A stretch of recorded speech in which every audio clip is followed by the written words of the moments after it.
Well students, good morning. Online classes में आपका स्वागत है।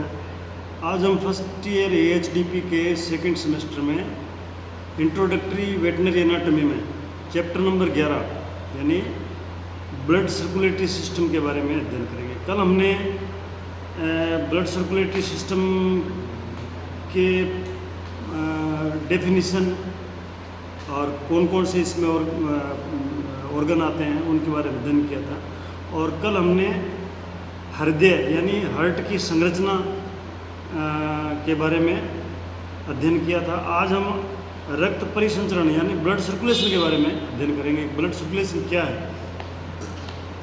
जब जानवर या इंसान जिंदा होता है यानी लाइव जीवित अवस्था में जो रक्त है वो शरीर में हमेशा जो है वो संचरण करता रहता है यानी सर्कुलेट करता रहता है। जब जानवर या आदमी जिंदा होता है तो ब्लड सदैव सर्कुलेट करता रहता है और इसी संचरण को यानी रक्त को जो सर्कुलेशन है इसको ब्लड सर्कुलेशन या रक्त परिसंचरण बोलते हैं। जो कंटिन्यूस ब्लड सर्कुलेट करता है उसको ब्लड सर्कुलेशन या रक्त परिसंचरण बोलते हैं। ब्लड जो है वो हार्ट और ब्लड वेसल्स मतलब वेन और आर्टरी इनमें होके प्रवाहित होता है। यानी हार्ट और आर्टरी और वेन यानी ब्लड जो है वो हृदय और ब्लड वेसल्स में होकर ही शरीर में संचरण या प्रवाहित होता है। रक्त जो अपना जिस स्थान से मतलब अपनी यात्रा प्रारंभ करता है यानी जहाँ से वो ब्लड शुरू होता है वहीं आके शरीर में पूरे शरीर में मतलब घूम के या संचरण करके उसको मतलब सर्कुलेट करके वापस उसी स्थान पर पहुंच जाता है। और इस जो प्रक्रिया है मतलब क्लोज सर्किट है, ये शरीर का क्लोज सर्किट है यानी इसको बंद परिपथ चक्र बोलते हैं। इसी को जो जीवन पर्यंत चलता है जब तक जानवर या आदमी जिंदा रहता है तब तक ये प्रक्रिया चलती रहती है बंद बॉडी में। और इसको बंद परिपथ चक्र बोलते हैं यानी बंद परिपथ चक्र बोलते हैं इसको। और ये चक्र क्या है इसको समझने के लिए आपको सबसे पहले जो है वो हार्ट के अंदर चार जो पार्ट है हार्ट के यानी हार्ट के लेफ्ट और राइट दो है, फिर लेफ्ट के भी मतलब जैसे मान लो अलिंद है और नीले एट्रियम और वेंट्रिकल एट्रियम के भी दो पार्ट है लेफ्ट और राइट और वेंट्रिकल के भी दो पार्ट है लेफ्ट और राइट। इनमें किस प्रकार का ब्लड होता है ये जब तक आपको क्लियर नहीं होगा तब तक आप इस जो ब्लड सर्कुलेशन है इसको समझ नहीं पाओगे। तो एट्रियम जो है ओरिकल जिसे बोलते हैं जो अलिंद है उसके दो पार्ट होते हैं लेफ्ट और राइट। लेफ्ट पार्ट में हमेशा एट्रियम के लेफ्ट पार्ट में हमेशा शुद्ध रक्त होता है और राइट पार्ट में अशुद्ध रक्त होता है। और इसी तरह से जो वेंट्रिकल है वेंट्रिकल यानी जिसको नीले बोलते हैं उसके भी दो पार्ट है लेफ्ट और राइट। तो जो वेंट्रिकल लेफ्ट है उसमें शुद्ध रक्त होगा और राइट में अशुद्ध रक्त होगा। यानी जो एट्रियम ऊपर लेफ्ट एट्रियम है उसके नीचे लेफ्ट वेंट्रिकल है उन दोनों में शुद्ध रक्त होगा और राइट एट्रियम और राइट वेंट्रिकल उन दोनों में अशुद्ध रक्त होगा। तो ये आपको याद रखना पड़ेगा। रक्त जो है ब्लड इसका सर्कुलेशन जो है आप अपने इसको डायग्राम में देखना, इसको डायग्राम बना हुआ है पेज नंबर ये है पेज नंबर 294। इस पे ये पल्मोनरी और विसरल यानी सिस्टेमिक और पल्मोनरी ब्लड सर्कुलेशन दिखाया हुआ है बॉडी में और लंग्स के अंदर इसका ब्लड का सर्कुलेशन कैसे होता है वो आप डायग्राम जब देखो तो आपको क्लियर हो जाएगा। यानी ब्लड जो है वो बाएं नीले से यानी लेफ्ट वेंट्रिकल से शुरू होता है। लेफ्ट वेंट्रिकल में ब्लड होता है शुद्ध। तो लेफ्ट वेंट्रिकल से ब्लड शुरू होकर कहाँ जाएगा?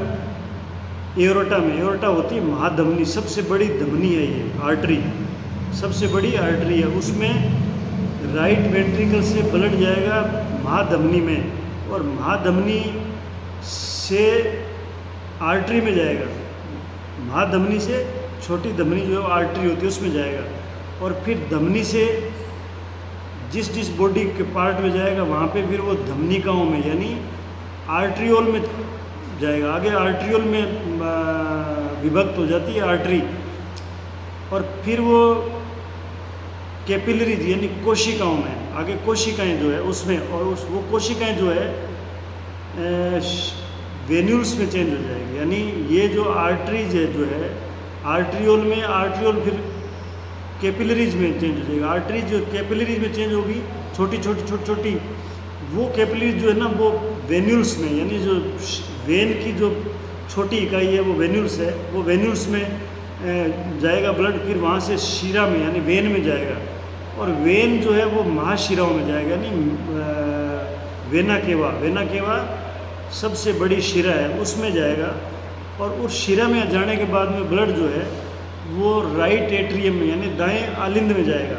दाएं आलिंद में जाने के बाद में वो राइट वेंट्रिकल में जाएगा यानी दाएं नीले में जाएगा, और दाएं नीले के अंदर जो है फुफ्फुसीय धमनी में जाएगा, यानी फुफ्फुसीय धमनी पल्मोनरी आर्टरी, उस पल्मोनरी आर्टरी के अंदर ब्लड जो है वो अशुद्ध ब्लड होता है, वो फिर जाएगा राइट वेंट्रिकल में, वो जाएगा राइट वेंट्रिकल में, और राइट वेंट्रिकल से फुफ्फुसीय धमनी यानी पल्मोनरी आर्टरी उसमें होगा अशुद्ध ब्लड, वो अशुद्ध ब्लड जो है वो फुफ्फुसीय शिराओं में यानी पल्मोनरी वेन में जाएगा।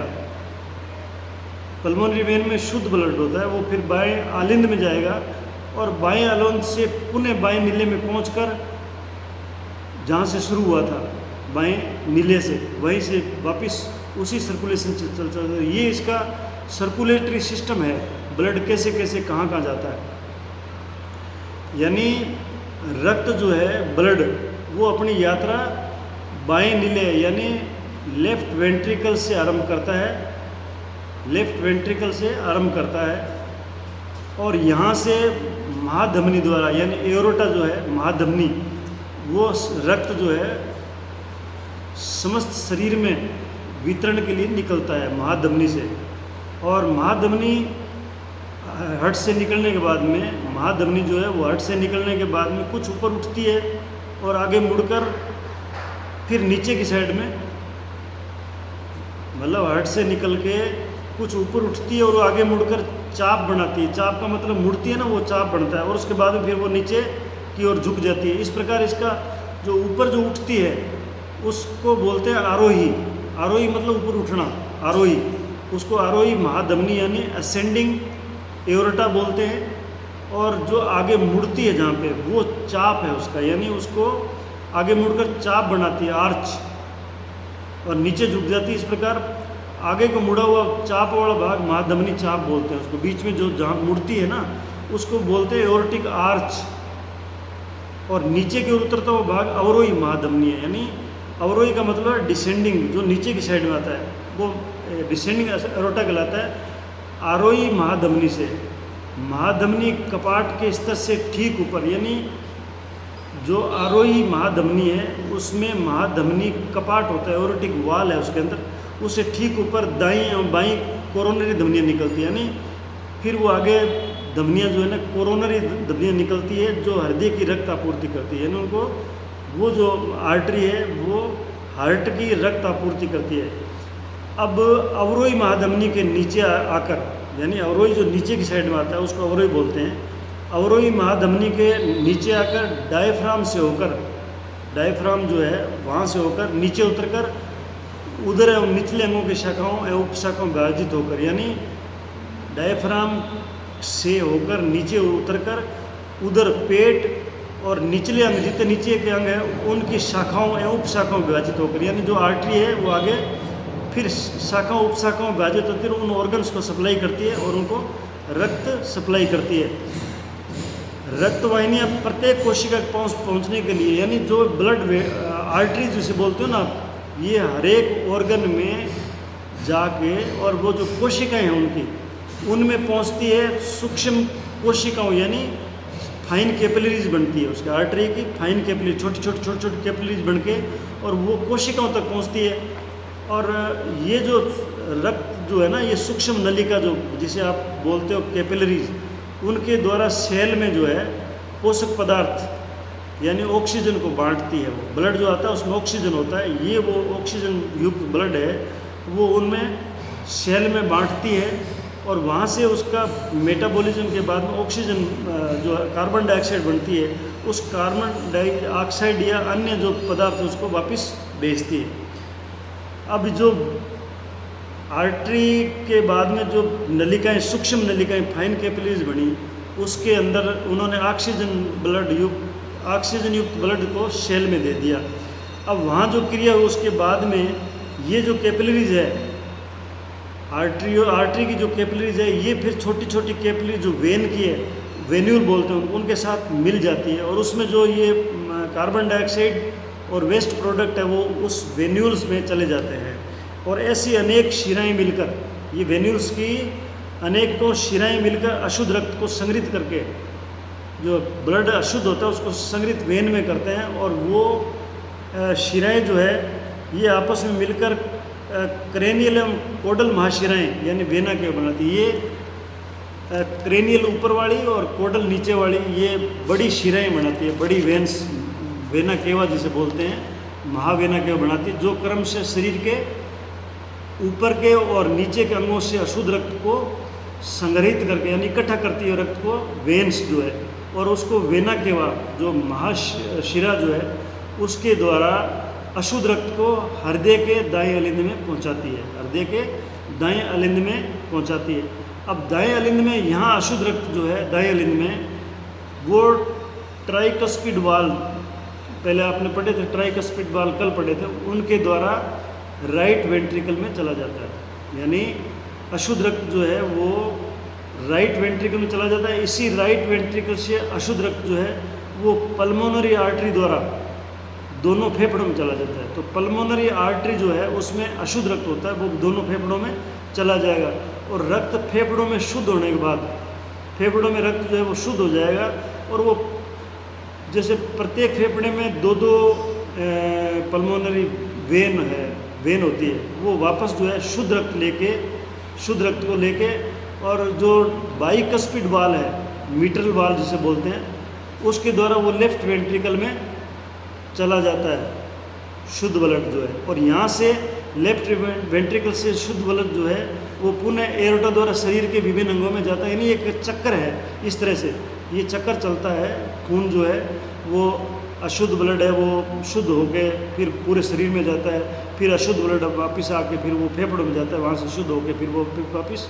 ये इस चक्कर को याद करने के लिए आपको पेज नंबर 294 पे जो सिस्टेमिक एंड पल्मोनरी सर्कुलेशन का डायग्राम है उसको जब आप देखोगे तो बिल्कुल आपको क्लियर हो जाएगा कि ये चक्कर है क्या। तो आज हम सिर्फ इतना ही ब्लड सर्कुलेशन के बारे में अध्ययन करेंगे। कल हम ब्लड वेसल्स के बारे में अध्ययन करेंगे, ब्लड वेसल्स के बारे में। धन्यवाद।